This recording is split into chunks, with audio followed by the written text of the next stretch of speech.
وقل الحق وذاق الباطل إن الباطل كان زهوقا. بسم اللہ الرحمن الرحیم نحمده ونصلی علی رسوله الکریم اما بعد فاعوذ باللہ من الشیطان الرجیم بسم اللہ الرحمن الرحیم لقد جاءکم رسول من انفسکم عزیز علیہ ما عنتم حریص علیکم بالمؤمنین رؤوف الرحیم وقال تعالی وما ارسلناک الا رحمة للعالمین صدق اللہ مولانا العلی العظیم. وقال رسول اللہ صلی اللہ علیہ وسلم اغتنم خمسا قبل خمس شبابک قبل حرمک وصحتک قبل سقمک وحیاتک قبل موتک وفراغک قبل شغلک وغناک قبل فقرک او کما قال رسول اللہ صلی اللہ علیہ وسلم. محترم حضرات، برادران اسلام، ہماری پردہ نشین مائیں اور بہنیں، یہ دینی مذاکرہ ہے، یعنی ہم لوگ دین کو اپنی ضرورت، اپنی زندگی کا مقصد اور اللہ کی بہت بڑی نعمت سمجھ کر، اللہ کا بہت بڑا انعام اور ان کا فضل سمجھ کر دین کو سیکھیں، دین کو اپنائیں، دین پر چلیں اور دین کی بات، دین کا پیغام آگے بڑھائیں اور پھیلائیں. میری زندگی کا مقصد تیرے دین کی سرفرازی، میں اسی لیے مسلمان، میں اسی لیے نمازی، کہ اللہ کا دین سربلند ہو جائے اور اللہ کا دین سربلند ہو کر رہے گا. وَيَأْبَى اللَّهُ إِلَّا أَن يُتِمَّ نُورَهُ وَلَوْ كَرِهَ الْكَافِرُونَ. اللہ تعالیٰ کو دوسرا کچھ منظور نہیں ہے، اللہ کو بس منظور ہے، اللہ فیصلہ کر چکے ہیں، اللہ فیصلہ کر چکے ہیں اور اس کے سوا اللہ کچھ منظور نہیں کریں گے کہ اللہ کا دین پورا ہو، مکمل ہو اور پورے عالم میں اس کا ڈنکا بجے.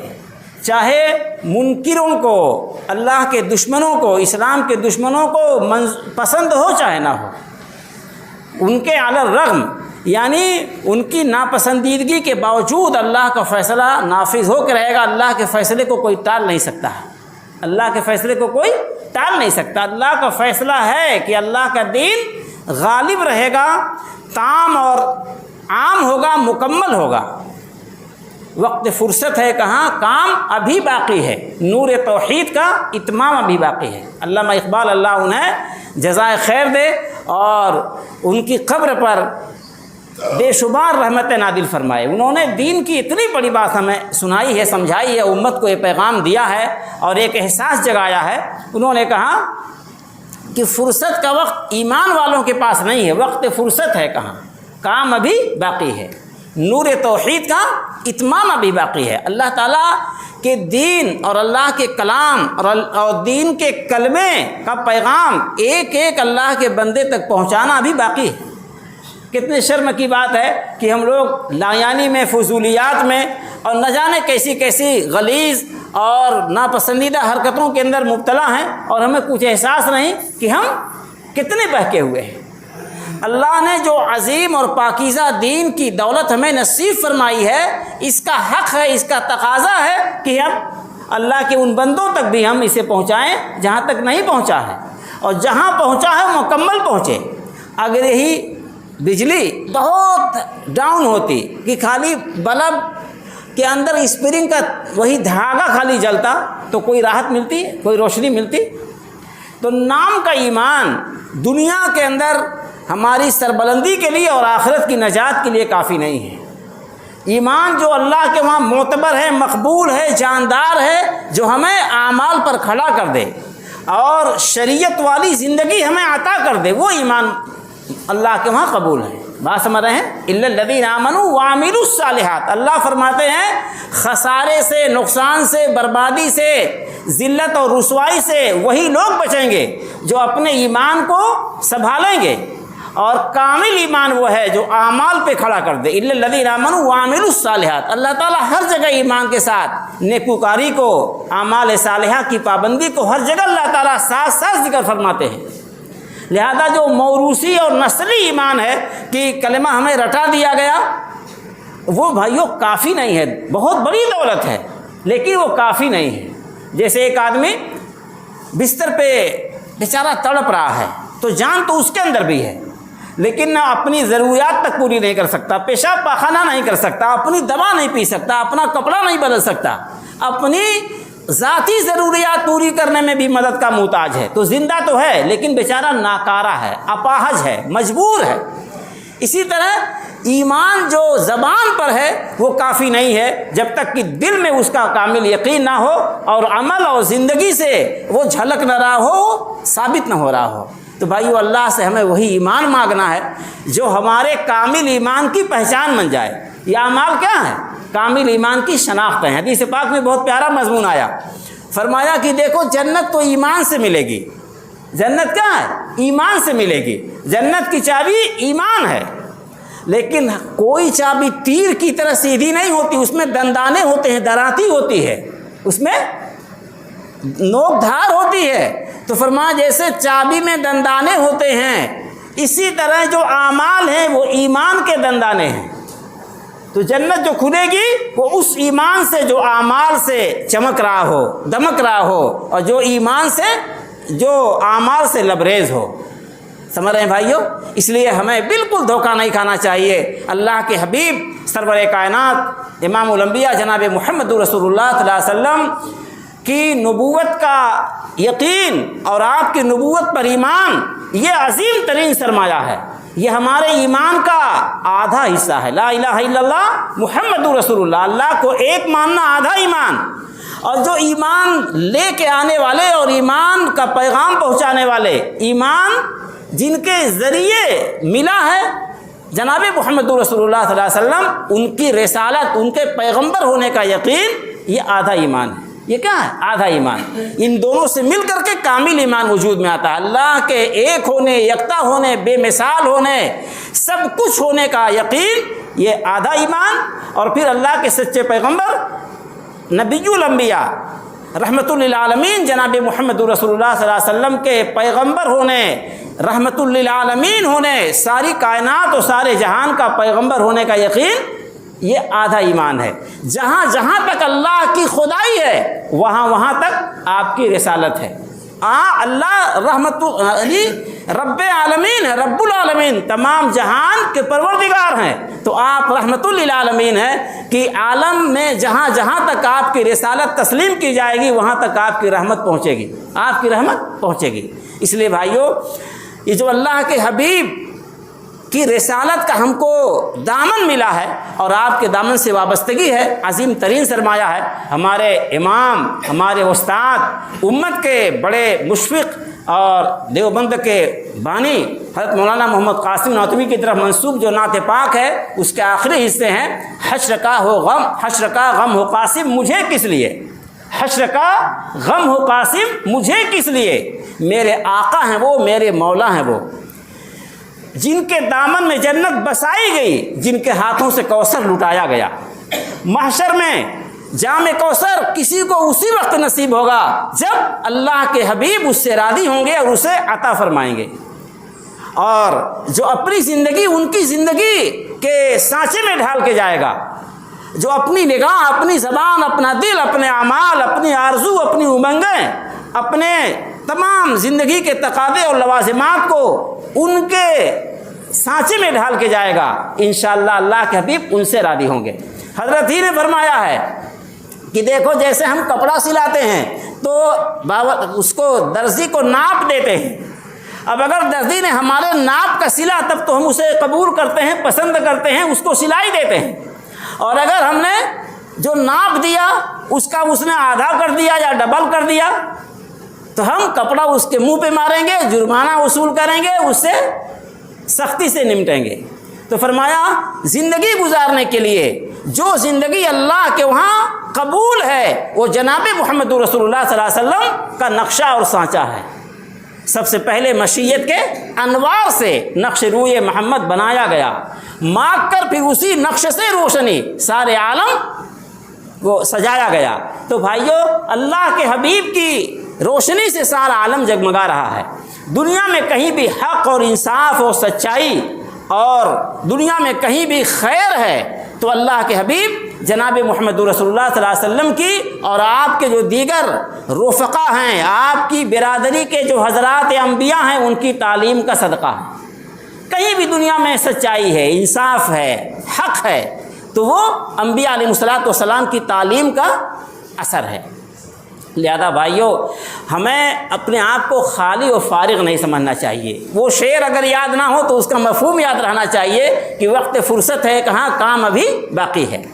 ہمارے پاس بہت کام ہے، اپنے کو سنبھالنا ہے، اپنے ایمان، اپنے یقین، اپنے اعمال، اپنے اخلاق، اپنے کردار، اپنی زندگی کو ٹھیک کرنا ہے، پھر اپنی نسلوں، اپنے آل اولاد، اپنے خاندان، اپنے سماج، اپنے گاؤں آبادی اور قرب و جوار کو دیکھنا ہے۔ اور اگر موقع نہ ملے، ہمت نہ ہو، تو کم سے کم عزم اور ارادہ اور نیت کرنی ہے اور اللہ سے دعا کرنی ہے کہ یا اللہ اپنے دین کو سارے عالم میں غالب اور کامل فرما دیجیے، یا اللہ اپنے دین کو سارے عالم میں غالب فرما دیجیے۔ موبائل جن کو اللہ توفیق دے بہت بڑی نعمت ہے۔ ایک عرب عالم کا جو ہے واٹس ایپ پہ پروگرام آیا کرتا ہے، تحریریں آتی ہیں، تو چند سطریں میں نے بھی لکھ دی۔ اس کے بعد انہوں نے جواب لکھا، حیاک اللہ کیف انت کیف الدعوۃ فی الہند۔ انہوں نے دعا کہ اللہ آپ کو زندہ سلامت رکھے، صحت عافیت سے رکھے، کیا حال ہے، اور ہندوستان میں دعوت دین کا کیا مرحلہ چل رہا ہے، دعوت دین کس دور سے گزر رہی ہے۔ تو میں نے ان کو جواب لکھا کہ نحن الحمدللہ نحن بکل خیر وعافیہ والدعوۃ الی اللہ والدین الحنیف حرۃ تماما، کہ اللہ کی دعوت، اللہ سے جڑنے کی دعوت، اللہ والا بننے کی دعوت اور اللہ کے دین سے جڑنے کی دعوت مکمل آزاد ہے۔ کہ ہے کوئی پابندی؟ بھائی جو بات آپ یہاں کر رہے ہیں کوئی پابندی ہے؟ کوئی اس پر روک ٹوک ہے؟ یہ اللہ کی بہت بڑی نعمت ہے۔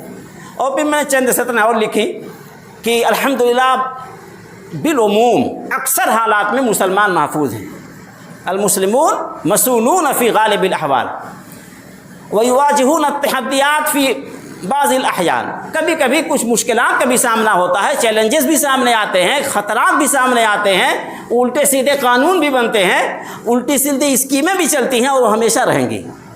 وَنَحْنُ نَعْلَمُ يَقِينًا أَنَّ الصِّرَاعَ بَيْنَ الْحَقِّ وَالْبَاطِلِ مُسْتَمِرٌّ إِلَىٰ أَن تَقُومَ الْقِيَامَةُ۔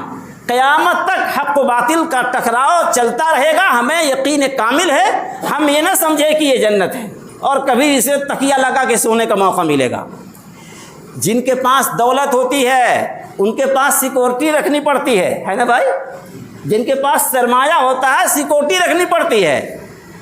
تو جب آپ کے پاس اس کائنات کا سب سے قیمتی سرمایہ، سب سے عظیم مایہ دولت ایمان ہے، نور ایمان ہے، اللہ کا تعلق ہے، اللہ کے دین کی دعوت ہے، تو باطل کا حملہ آپ پر ہوگا، یہ کوئی انہونی بات نہیں ہے، کوئی چونکنے والی بات نہیں ہے۔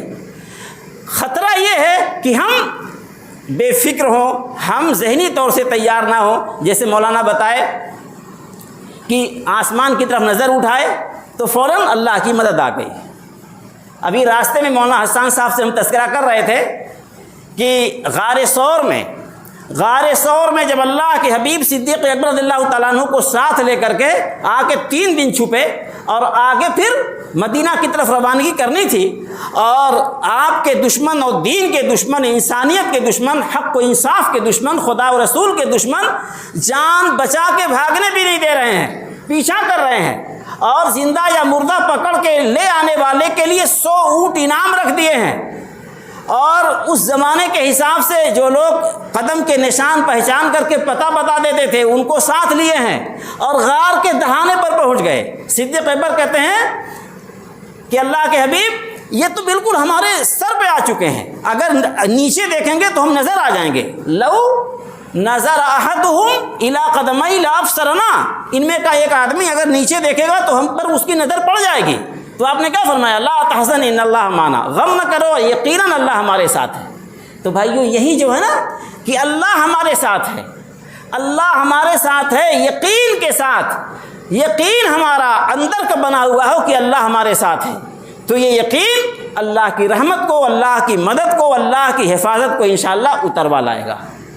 خطرہ یہ ہے کہ ہم بے فکر ہوں، اللہ سے غافل ہوں، اللہ سے دور ہوں، اللہ کے دین کی محنت سے دور ہوں، اللہ کے دین کے لیے ہمارے دل میں جگہ نہ ہو، کوئی قربانی نہ ہو، کوئی عزائم نہ ہوں، یہ خطرہ ہے۔ اور اگر ہم اللہ کے دین کے لیے جیتے اور مرتے ہیں، اللہ کے دین کی حفاظت کے لیے ہمارے جذبات پنپتے ہیں۔ علامہ اقبال نے ایک جگہ کہا ہے، انہوں نے کہا ہے کہ ہم جو جیتے تھے تو جنگوں کی مصیبت کے لیے اور مرتے تھے تیرے نام کی عظمت کے لیے۔ تو جو اللہ کے دین کی عظمت کے لیے جئیں گے مریں گے، اللہ کی مدد، اللہ کی حفاظت، اللہ کی نصرت، اللہ کی حمایت ضرور ساتھ ہوگی، ضرور ساتھ ہوگی۔ لہذا بھائیو، اللہ کے حبیب امام الانبیاء جناب محمد رسول اللہ صلی اللہ علیہ وسلم کی رسالت کا یقین اور آپ کے دامن سے وابستگی دنیا میں عزت اور راحت بلکہ سعادت اور سیادت، حکمرانی کا بھی ذریعہ ہے، اور آخرت میں نجات اور فلاح کا بھی ذریعہ ہے، آخرت میں نجات اور فلاح کا بھی ذریعہ ہے۔ مولانا قاسم مطلوب رحمۃ اللہ علیہ نے ایک جگہ کہا ہے کہ اللہ کے حبیب جس سرزمین میں تشریف لائے، مدینہ پاک جو آپ کے وجود سے روشن اور منور ہوا، حضرت انس فرماتے ہیں کہ اللہ کے حبیب جب ہجرت کے بعد مدینہ پاک آئے، اشرق منہا کل شیء، تو مدینہ کی ہر چیز ذرہ ذرہ روشن ہو گیا، اور جب آپ پردہ فرمائے ہیں تو ایسا لگتا تھا کہ اب پورا مدینہ بجھ گیا ہے، ذرہ ذرہ تاریک نظر آ رہا تھا اللہ کے حبیب کے صدقے میں۔ تو مولانا قاسم نے فرمایا کہ ہزاروں بار تجھ پر اے مدینہ میں فدا ہوتا، جو بس چلتا تو مر کر بھی نہ میں تجھ سے جدا ہوتا۔ مرنے کے بعد تو قبر کے نیچے جانا ہی ہے، لیکن مدینہ سے اور مدینہ والے سے عشق اتنا ہے اور دل کا لگاؤ اتنا ہے کہ ہزاروں بار، ایک نہیں ہزار بار اس پر قربان ہونے کو جی چاہتا ہے۔ تو بھائیو، ہمارا جینا پیٹ کے لیے نہ ہو، ہمارا جینا اپنی خواہشات کے لیے نہ ہو، ہمارا جینا اپنی منمانی، اپنا شوق پورا کرنے کے لیے نہ ہو۔ اچھا بتائیے بھائی، ایک طریقہ سنت کا ہے اور ایک طریقہ سنت کے خلاف ہے۔ سنت کا طریقہ وہ ہے جو اللہ نے اپنے حبیب کو عطا فرمایا اور آپ نے امت کے سامنے اس کو جاری فرمایا، خود عمل کیا، آپ کے صحابہ کرام نے عمل کیا، امت کے تمام صلحاء نے، اولیاء نے عمل کیا۔ تو ایک تو سنت کا، شریعت کا، سیرت کا ایک روشن راستہ ہے، اور ایک وہ راستہ ہے جو تمام دنیا کے اہل باطل، دنیا کے تمام نافرمانوں، بے ایمانوں، بدکاروں، حرام کاروں کا بنایا ہوا راستہ ہے۔ کتنے غضب کی بات ہے کہ کلمہ ہم اللہ کا اور اللہ کے حبیب کا پڑھتے ہیں اور طریقہ اپناتے ہیں بے ایمانوں کا، بدکاروں کا، فاسقوں اور فاجروں کا۔ اب بتاؤ بھائی، ہماری زندگی کیسے خوشگوار رہ سکتی ہے؟ بات سمجھ رہے ہیں؟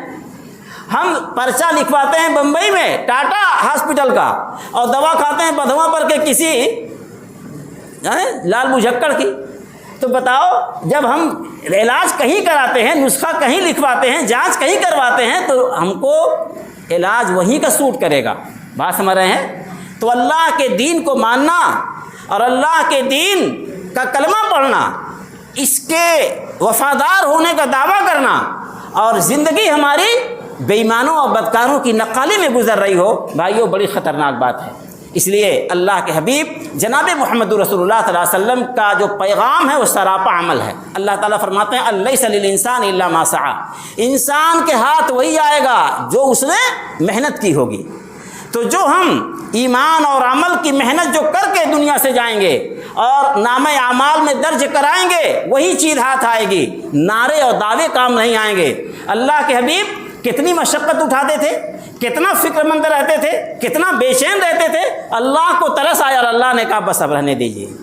جیسے اللہ کے حبیب جناب محمد رسول اللہ صلی اللہ علیہ وسلم غزوہ بدر والی رات، جیسے صبح غزوہ بدر ہونا ہے، اس کے پہلے والی رات میں اللہ سے اتنا رو رہے تھے، اتنا گڑ گڑا رہے تھے کہ اس بے قراری میں چادر آپ کے مبارک کندھے سے نیچے گر گئی۔ صدیق اکبر آئے اور لپٹ گئے، کہنے گئے اے اللہ کے حبیب بس اب رہنے دیجئے، اب بس کیجئے۔ جیسے کوئی بچہ ہے، بڑا پڑھنے والا ہے، بڑا جنونی ہے، تو ماں کہتی ہے ارے باؤ رہ دے اب، ارے باؤ رہ دے اب، ہے نا بھائی؟ خود ہمارے ساتھ ہے، اب یتیم تھے اور ماں سب سے چھوٹے تھے، بہت مہربان تھی، اور جب ایک دم جھوم کے پڑھتے تھے اور پسینہ پسینہ ہو جاتے تھے، پنکھوں کے بھی نہیں تھے، تو بیچاری ایک دم ارے باؤ اب رہ دے، تو اللہ کے حبیب اس بے قراری سے دعا مانگ رہے تھے کہ صدیق اکبر نے کہا کہ بس یا رسول اللہ، بس اب اللہ کی مدد انشاءاللہ ضرور نازل ہوگی، بس آپ رہنے دیجیے۔ اللہ نے خود منع کیا، لعلک باخع نفسک الا تکونوا مؤمنین، اے ہمارے حبیب کیا یہ جو غافل ہیں، بدمست ہیں، مجرم ہیں، بے ایمان ہیں، ان کی بے رخی اور انکار کی وجہ سے آپ اپنے آپ کو تباہ کر لیں گے؟ یعنی اللہ کے حبیب دین اور دین کے فروغ کے لیے اتنے بے چین تھے کہ اللہ کے بندے اللہ کے دین سے جڑ جائیں، اللہ کے کلمے سے جڑ جائیں، اللہ کی کتاب سے جڑ جائیں، اللہ کی شریعت سے جڑ جائیں۔ سمجھ رہے ہیں بھائیو؟ تو یہ خدا ملا تو خدائی کا غم بھی ساتھ ملا۔ جب خدا ملتا ہے تو وہ غم بھی ساتھ آتا ہے۔ عجم کے زہر میں، عرب کے درد میں زہر عجم بھی ساتھ ملا۔ کہتے ہیں کہ جب اللہ ملے گا تو اللہ والا درد بھی ملے گا، غم بھی ملے گا۔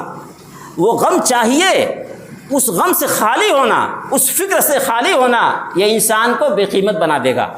اور اللہ کے دین کا، اللہ کی شریعت کا، دین حق کا جتنا درد اور جتنا غم ہمارے اندر آئے گا، اللہ اسی مقدار میں درجے بڑھاتے چلے جائیں گے، درجے بڑھاتے چلے جائیں گے۔ اچھا بتائیے، حدیث پاک میں آیا کہ صدیق اکبر رضی اللہ عنہ کا ایمان پوری امت کے ایمان سے بڑھ کے ہے۔ اگر امت کا ایمان ایک پلڑے میں اور صدیق اکبر کا ایمان ایک پلڑے میں رکھ دیا جائے تو لا راجحہ، ان کا پلہ چھک جائے گا، ان کا پلہ بھاری ہو جائے گا۔ یہ کیا بھائی؟ یہ دل کی کیفیت ہے، یہ دل کی کیفیت ہے۔ عمر فاروق نے کہا کہ غار ثور میں جو آپ اللہ کے حبیب کے ساتھ آپ نے جان پہ کھیل کے رات گزاری ہے، اس ایک رات کا ثواب دے دیجئے، عمر کی ساری زندگی کا ثواب لے لیجئے۔ عمر کی یہ کیا ہے کہ جو اپنے دل کو اللہ اور اللہ کے رسول کے لیے جتنا تیار کرے گا، جتنا اپنے دل میں نیک جذبات اور پاکیزہ خیالات پیدا کرے گا، اللہ کے وہاں اتنی قدر ملے گی بھائیو۔ اس لیے اللہ کے حبیب جو دین لے کے آئے ہیں وہ سراپا رحمت ہے، اور ہم سب کے لیے اور سارے عالم کے لیے نعمت ہے۔ کیا ہے؟ نعمت ہے، مگر وہ پیغام ہے، وہ پیغام ہے۔ پیغام کیا ہے؟ موٹی موٹی چند باتیں سنا دوں۔ کتنا ٹائم رہ گیا بھائی؟ اچھا، اللہ کے حبیب نے بہتر سماج، بہتر ماحول، بہتر سوسائٹی برپا کرنے کے لیے حقوق کی ادائیگی پہ زور دیا کہ کوئی کسی کا حق مارنے والا نہ ہو، کوئی کسی کا حق دبانے والا نہ ہو، کوئی حرام کھانے والا نہ ہو، کسی کے پیٹ میں حرام لقمہ جانے والا نہ ہو، اور کسی کی نگاہ اتنی لالچی اور اتنی اس کی نگاہ میں اتنی حرص نہ ہو کہ وہ دوسرے کی جان اور مال اور عزت آبرو پہ نگاہ گڑانے والا ہو۔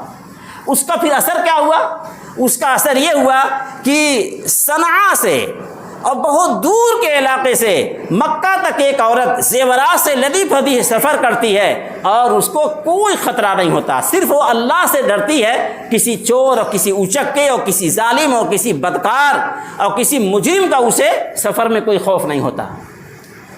یہ آپ نے حقوق کی ادائیگی کا ایسا ماحول بنایا کہ عمر فاروق کہتے تھے میرے گھر کے لوگ بیت المال کے مشک کو تقسیم نہ کریں۔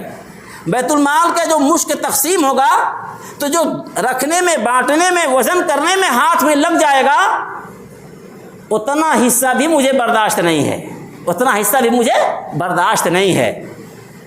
اسی لیے جب آپ کا دور ختم ہونے والا ہوا اور آپ نے اگلے دور کے لیے کمیٹی بنائی تو اس میں کہا میرے بیٹے عبداللہ بن عمر چونکہ بہت اونچے درجے کے صحابی تھے، سنت کے بہت پابند تھے، اتنے پابند تھے کہ اللہ کے حبیب اگر سفر میں کہیں رکے ہیں وہاں رک جاتے تھے، کہیں آپ نے استنجا کیا تو وہاں استنجا کے لیے بیٹھ جاتے کہ استنجا کی ضرورت نہ ہوتی کہ جیسے آپ نے کیا ویسے کریں گے. تو کہا کہ عبداللہ بن عمر کو کمیٹی میں رکھ لینا لیکن یہ امیدوار نہیں رہیں گے. اب خطاب کے خاندان کے ایک فرد یعنی عمر کی گردن اس بوجھ کو اٹھانے کے لیے اٹھا چکی ہے, اب دوسری گردن اس بوجھ سے نہیں دبے گی. وہ اتنی بڑی خلافت کو بوجھ سمجھتے تھے, کیوں؟ اس لیے کہ اس سے ایک رتی کا کوئی فائدہ اٹھانا ان کے سامنے نہیں تھا. اور پردھانی کے لیے ایک معمولی سی امیدواری کے لیے آج مسلمانوں میں قتل و خون کا بازار ہے. کیوں؟ اس لیے کہ دنیا کی حرص, دنیا کی طمع, دنیا کا ایک جنون ایسا ہم پر سوار ہے کہ ہم اپنا سب کچھ گنوا چکے ہیں. لہذا بھائیو, اللہ کے حبیب نے حقوق کی ادائیگی سکھائی ہے. حقوق کی ادائیگی سکھائی اور فرمایا مرنے سے پہلے اسی دنیا میں جس مال و دولت کے لیے آج ایک دوسرے کی جان مال پہ حملہ آور ہو یہ کچھ نہیں جائے گا. اگر تم نے حق تلفی کی ہے اور ایسے ہی بغیر معافی تلافی کے چلے گئے ہو تو آخرت میں جب حساب شروع ہوگا تو حقداروں کو بلایا جائے گا اور تمہیں بلایا جائے گا اور پھر حساب شروع ہوگا تو تمہاری نیکیاں چکا دی جائیں گی. کیوں؟ اس لیے کہ وہاں حق ادا کرنے کے لیے مال نہیں ہوگا, یہ سکے بند ہو جائیں گے, یہ سب خاک میں دفن ہو جائیں گے, تو وہاں تمہاری نیکیاں دے دی جائیں گی. اور اگر نیکیاں ختم ہو گئی ہیں, ابھی حق باقی ہیں, تو حقداروں کے گناہ لاد دیے جائیں گے. پھر کیا ہوگا کہ بڑا نمازی, دیندار, پرہیزگار, شریعت کا پابند رہا, لیکن ایک لائن سے بے ایمان تھا, بدکار تھا, شکاری تھا, مداری تھا اور جھگڑے لگانے والا تھا, فتنہ برپا کرنے والا تھا, مقدمہ باز تھا, تو گناہ اپنے سر لاد کے گیا ہے, حق لوگوں کی حق تلفی کر کے گیا ہے, تو وہاں خالی ہاتھ رہ جائے گا.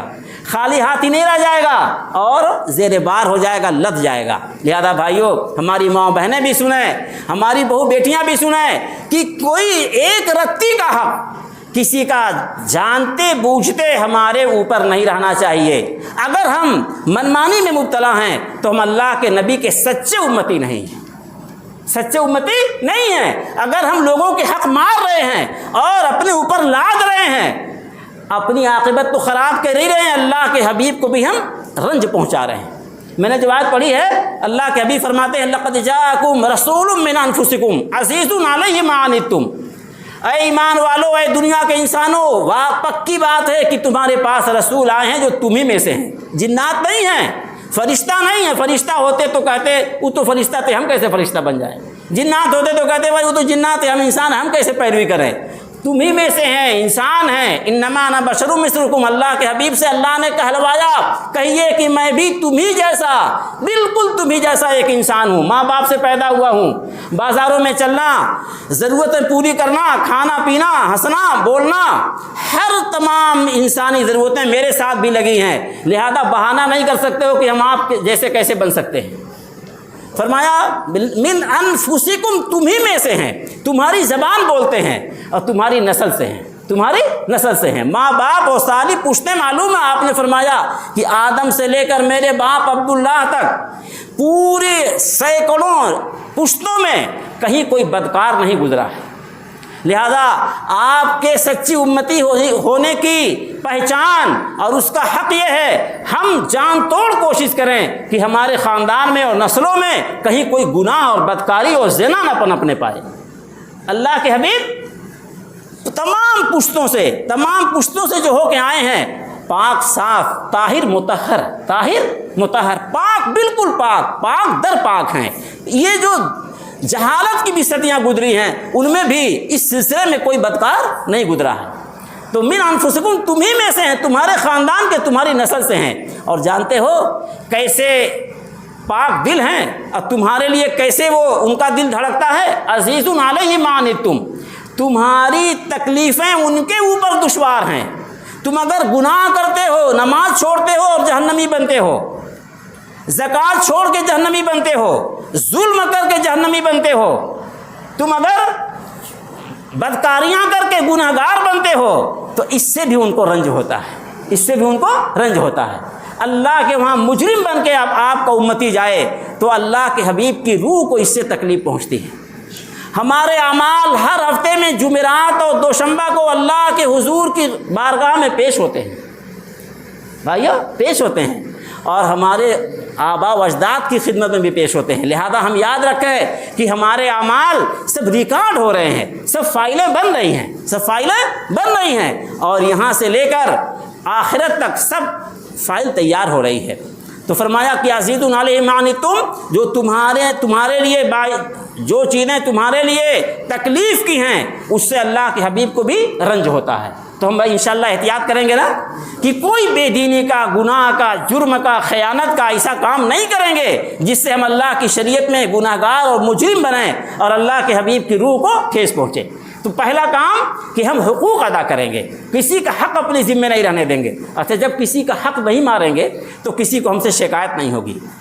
جب ہم کسی کا حق نہیں ماریں گے، سب کا حق ادا کریں گے، جس سے محبت کرنی محبت کریں گے، جس کی خدمت کرنی خدمت کریں گے، جس کا ادب کرنا چاہیے ادب کریں گے، جس کا لحاظ کرنا چاہیے لحاظ کریں گے، جس سے شفقت کرنی چاہیے شفقت کریں گے، تو اگر آل اولاد سے اپنے چھوٹوں سے ہم شفقت کرتے ہیں تو اللہ کے حبیب کی سنت کو زندہ کرتے ہیں، اپنے بڑوں کی ماں باپ کی خدمت کرتے ہیں، اطاعت کرتے ہیں، ان کی مرضی پہ چلتے ہیں، ان کے حکموں کو پورا کرتے ہیں، تو اللہ کے حبیب کی وصیت پہ عمل کرتے ہیں، ہے نا بھائی؟ دین زندہ ہو رہا، اللہ کے حبیب کی روح کو ٹھنڈک پہنچ رہی ہے، سماج میں خیر و سلامتی آ رہی ہے، اللہ کی رحمت کا ایک ماحول قائم ہو رہا ہے۔ تو آپ رحمت للعالمین ہیں، تو یہی آپ کی رحمت ہے کہ آپ نے ایک دوسرے کے حقوق ادا کرنے کی تلقین فرمائی ہے۔ حقوق ادا کریں گے تو لوگوں کو ایک دوسرے سے خوشی ہوگی اور کوئی شکایت نہیں ہوگی، رنج نہیں ہوگا، آپس میں کوئی توڑ نہیں ہوگا، اور امانت دار بنیں گے۔ حدیث پاک میں آیا قلما خطب رسول اللہ صلی اللہ علیہ وسلم الا قال لا ایمان لمن لا امانۃ له ولا دین لمن لا عہد له۔ صحابی کہتے ہیں کہ اللہ کے حبیب نے جتنی بار تقریر فرمائی، جتنی بار واعظ فرمایا، شاید ہی کبھی آپ نے یہ نصیحت نہ کی ہو، ہر بار آپ فرماتے تھے کہ جو آدمی امانت دار نہیں ہے وہ ایمان والا نہیں ہے۔ ایمان والا ہو اور بے ایمان ہو، یعنی بددیانت ہو، خائن ہو، لوگوں کا حق مارتا ہو، ہیر پھیر کرتا ہو، کمی بیشی کرتا ہو، ملاوٹ کرتا ہو، جھول کرتا ہو، ڈیوٹی میں چوری کرتا ہو، یہ ایمان والا نہیں ہو سکتا۔ لا ایمان لمن لا امانۃ له، جس کے اندر امانت نہیں اس کے اندر ایمان نہیں۔ لہذا بھائیو امانت داری کی پوری رعایت اور پابندی کریں گے۔ ہماری ماں بہنیں بھی سنیں کہ گھر کے مال میں وہ امین ہیں۔ اللہ کے نبی نے فرمایا المرأۃ راعیۃ فی بیت سیدہا، کہ عورت اپنے شوہر فی بیت زوجہا، اپنے شوہر کے گھر میں وہ کیا ہے؟ ذمہ دار ہے، امین ہے۔ شوہر جہاں مال خرچ کرنا پسند نہیں کرتا، عورت کو وہاں نہیں کرنا چاہیے۔ بچوں کے حق میں امین ہے، اپنی آبرو کے حق میں امین ہے۔ شوہر اگر کسی کو برا، بدکار اور کسی کو گھٹیا کردار کا آدمی سمجھتا ہے اور نہیں چاہتا کہ اس کا آنا جانا ہمارے گھر ہو، تو عورت اس کو نہ آنے جانے دے۔ یہ اللہ کے حبیب کی تعلیم ہے اور سنت ہے اور امانت کا حصہ ہے۔ امانت کا حصہ ہے کہ عورت امانت کا برتاؤ کرے۔ آپ جانتے ہیں کہ بہو بھیا کے چکر میں کتنے ناجائز تعلقات ہو جاتے ہیں، اور جب راز فاش ہوتا ہے تو قتل ہو جاتے ہیں، خاندانوں کی عزتیں ملیا میٹ ہو جاتی ہیں، نسلیں خراب ہو جاتی ہیں، اور کئی خاندان اس ایک فتنے کی لپیٹ میں آ جاتے ہیں۔ لہذا اگر کہیں فتنہ ہے تو ہم سمجھیں کہ بے دینی کے نتیجے میں پیدا ہوا ہے، بے دینی کے نتیجے میں پیدا ہوا۔ کتنے ہیں ماڈرن بننے کے چکر میں بے پردگی کراتے ہیں۔ ارے جانور ہو، یہ ماڈرن نہیں، بے حیا بے پردہ ہوتے ہیں۔ ماڈرن نہیں بے پردہ ہوتے، ماڈرن بھی با پردہ ہوتے ہیں۔ سر سید صاحب سے ان کے زمانے میں انگریز حکومت تھی، گورنر آیا تھا اپنی بیوی کے ساتھ اور کہا کہ آپ کی بہو سے ہماری بیوی ملنا چاہتی ہے۔ سر سید نے کہا کہ صاحب معذرت ہے، جو عام طریقے پر بے پردہ آوارہ پھرنے والی عورتیں ہیں، شریف مسلمان عورتوں کا ان سے بھی پردہ ہے، شریف حیادار مسلمان عورتوں کا ان سے بھی پردہ، مردوں جیسا نہیں ہے لیکن پردہ کر لیں تو اچھا ہے۔ سر سید جو انگریزی تعلیم کے اتنے بڑے امام اور بانی اور مجدد مانے جاتے ہیں، پوری دنیا میں نام ہے، انگریزوں کا دور تھا، گورنر اپنی بیوی کو لے کے آیا تھا اور کہا آپ کی بہو سے ملانا چاہتے ہیں، انہوں نے قبول نہیں کیا، کہا حکومت تو گئی ہے، غیرت باقی ہے، وہ بھی اگر فنا ہو جائے تو پھر ہم بیکار ہو جائیں گے، ہے نا بھائی؟ حکومت اگر چلی گئی تو چلی جائے، غیرت اپنی باقی رہنی چاہیے، رکھیں گے انشاءاللہ۔ اللہ حق کے حبیب فرماتے ہیں سب سے زیادہ غیرت مند اللہ ہیں، اور اللہ کو غیرت آتی ہے جب اللہ کا حکم توڑا جاتا ہے۔ اس کے بعد اللہ کے حبیب فرماتے ہیں میں سب سے بڑا غیرت مند ہوں، اور ایمان والوں کو بھی غیرت مند ہونا چاہیے۔ غیرت کیا ہے؟ کہ جس چیز کی حفاظت چاہیے وہ محفوظ رہے، جو چیز پردے کی ہے وہ پردے میں رہے، جو چیز راز کی ہے وہ راز میں رہے۔ یہاں تک ہمیں سکھایا گیا کہ میاں بیوی اپنے ذاتی اور پردے کے تعلقات کو دوستوں میں بھی بیان نہ کریں، یہ حیا اور غیرت کے خلاف ہے۔ یہ ہمارا دین ہے بھائیو، یہ ہمارا دین ہے۔ تو بہت ساری مشکلات ہیں جو بے غیرتی سے پیدا ہو رہی ہیں، بے پردگی سے پیدا ہو رہی ہیں، بددیانتی سے پیدا ہو رہی ہیں، اور اپنے معاملات کو ٹھیک نہ کرنے سے پیدا ہو رہی ہیں۔ اگر ہم یہ سب کر رہے ہیں تو ہم سمجھیں کہ ہم اللہ کے حبیب کے سچے امتی ہیں، اللہ کے حبیب کے۔ مشکل ہے، سامنے گھڑی نہیں ہو گیا ماما؟ اچھا 3 منٹ ہے۔ تو امانت، دیانت اور خیانت سے پرہیز۔ کس سے؟ خیانت سے پرہیز۔ اللہ فرماتے ہیں یعلم خائنۃ الاعین، اگر آنکھ کسی کی خیانت کرتی ہے اللہ اس کو بھی جانتے ہیں، ہے نہیں؟ اس لیے ہمارے بڑوں نے سمجھایا ہے کہ حلال کھانا اور نگاہ کی حفاظت یہ انسان کو اللہ کے قریب پہنچانے والی بہت بڑی چیز ہے۔ جو گوشت حرام سے تیار ہوا ہے، حرام سے پلا ہے، وہ گوشت جہنم کے لائق ہے۔ لہذا ہمارے بڑوں نے نصیحت کیا ہے کہ ہماری ماں بہنیں جیسے جوڑے اور جامے اپنے شوہروں سے مانگتی ہیں، گھر والوں سے مانگتی ہیں، گھر والوں پہ ضد کریں، اصرار کریں، بحث کریں، ان سے جھگڑا کریں کہ خبردار، نہ اپنا حرام کھا سکتے ہو، نہ ہمیں کھلا سکتے ہو، نہ ہمارے بچوں کو کھلا سکتے ہو۔ حرام کھلانے کا مطلب ہے کہ جہنم کا ٹکٹ لا رہے ہو، جہنم کا ٹکٹ لا رہے ہو۔ بتاؤ بھائی، 30 کروڑ مسلمان اگر حرام کھانا چھوڑ دیں گے اور حرام سے توبہ کر لیں گے، اور جیسے گندے سے پرہیز کرتے ہیں اسے اگر حرام سے پرہیز کریں گے، اللہ انہیں سردار بنا دیں گے۔ اس لیے کہ 1.5 ارب حرام کے اوپر ایک دم بکٹوٹ دوڑے چلے جا رہے ہیں، مارا ماری دولت کے لیے چل رہی ہے۔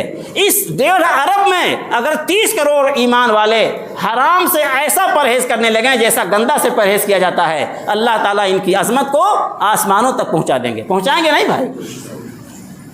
اس لیے فرمایا گیا کہ عزت اللہ نے دین میں رکھی ہے، اور اس دین کا ڈنگا بجے گا اور اس کو کوئی روک نہیں پائے گا، اس کو کوئی روک نہیں پائے گا۔ اللہ کے بھی فرماتے ہیں بشر هذه الامة بالثناء والرفعة والتمكين في الارض، اس امت کو بشارت دے دیجئے کہ یہ دین بلند ہو کے رہے گا اور زمین میں اس کا جھنڈا گڑے گا، اور اللہ کی مدد آ کے رہے گی، اللہ کی مدد آ کے رہے گی۔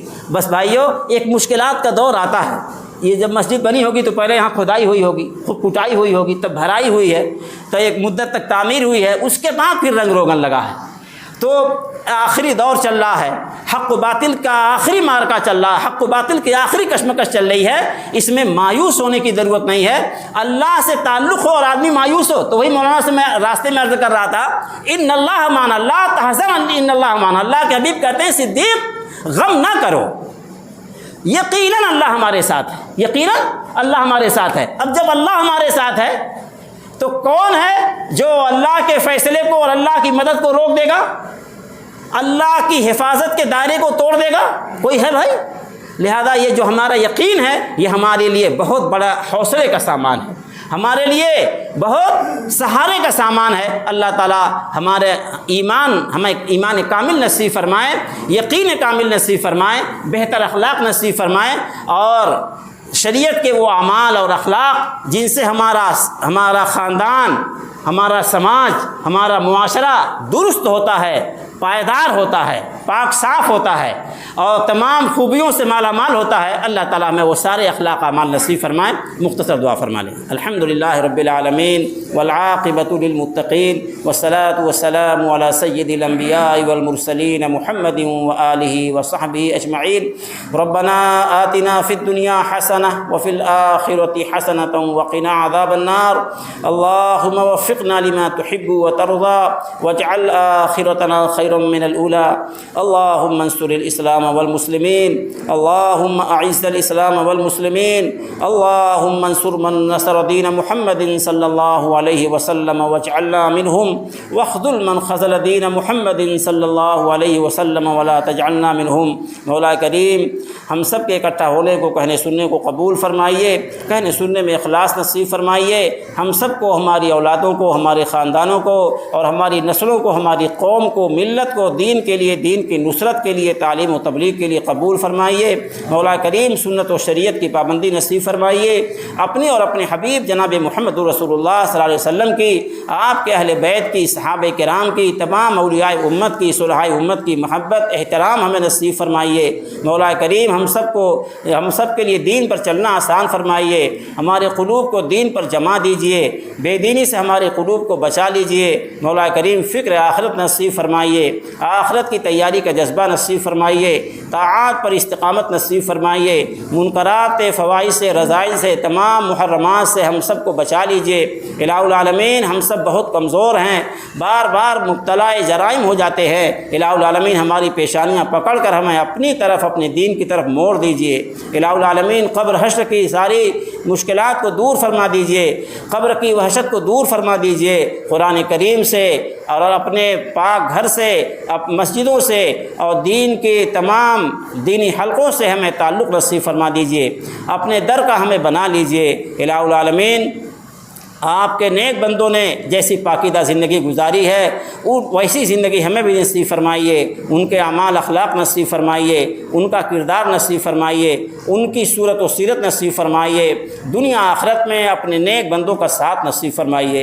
الہ العالمین دین حق کی سربلندی میں ذریعے کے طور پہ ہمیں قبول فرمائیے، دین حق کی سربلندی میں ہم سب کو ذریعے کے طور پہ قبول فرمائیے۔ مولا کریم عالم اسلام کو حق و ہدایت پر جمع فرما دیجیے، عالم اسلام کے حکمرانوں کو دینی غیرت نصیب فرمائیے، فلسطینی بھائیوں کی مشکلات کو آسان فرما دیجیے، ان کے شہداء پہ رحم فرمائیے، ان کے شہداء کی مغفرت فرمائیے، کمزوروں پہ، بیماروں پر، قیدیوں پر رحم فرمائیے، جو اجڑ چکے ہیں مولا انہیں بسا دیجیے، جو بے لباس ہے انہیں لباس عطا فرمائیے، جن کے خوراک کا انتظام نہیں اچھی خوراک نصیب فرمائیے، تمام حصاروں کو توڑ دیجیے۔ مولا کریم اہل حق کو اکٹھا فرما دیجیے، مولا کریم اہل حق کو اکٹھا فرما کر جو لوگ مشکلات میں، بلاؤں میں مبتلا ہیں ان کی مشکلات کا خاتمہ فرما دیجیے۔ الہ العالمین اپنے حبیب کے صدقے میں امت کو معاف فرما دیجیے، امت کی مشکلات کو دور فرما دیجیے، اپنے حبیب کی خاطر امت کو معاف فرما دیجیے۔ مولا کریم اپنے حبیب امام الانبیاء جناب محمد رسول اللہ صلی اللہ علیہ وسلم کی دعاؤں میں، آپ کی شفاعت میں ہم سب کو شریک فرمائیے، آپ کے مبارک ہاتھوں سے ہمیں جام کوثر نصیب فرمائیے، آخرت میں آپ کی شفاعت نصیب فرمائیے، آپ کا قرب خاص نصیب فرمائیے، ہماری حقیر خدمات کو محض اپنے کرم سے قبول فرمائیے، پوری زندگی اپنے دین سے ہم کو وابستہ فرما لیجیے، آخری وقت میں ہماری زبانوں پر کرم ایمان جاری فرمائیے۔ اللہم ارنا الحق حقا وارزقنا اتباعہ وارنا الباطل باطلا وارزقنا اجتنابہ۔ اللہم انا نسألک من خیر ما سألک منہ عبدک ونبیک محمد صلی اللہ علیہ وسلم ونعوذ بک من شر ما استعاذ منہ نبیک محمد صلی اللہ علیہ وسلم برحمتک یا ارحم الراحمین۔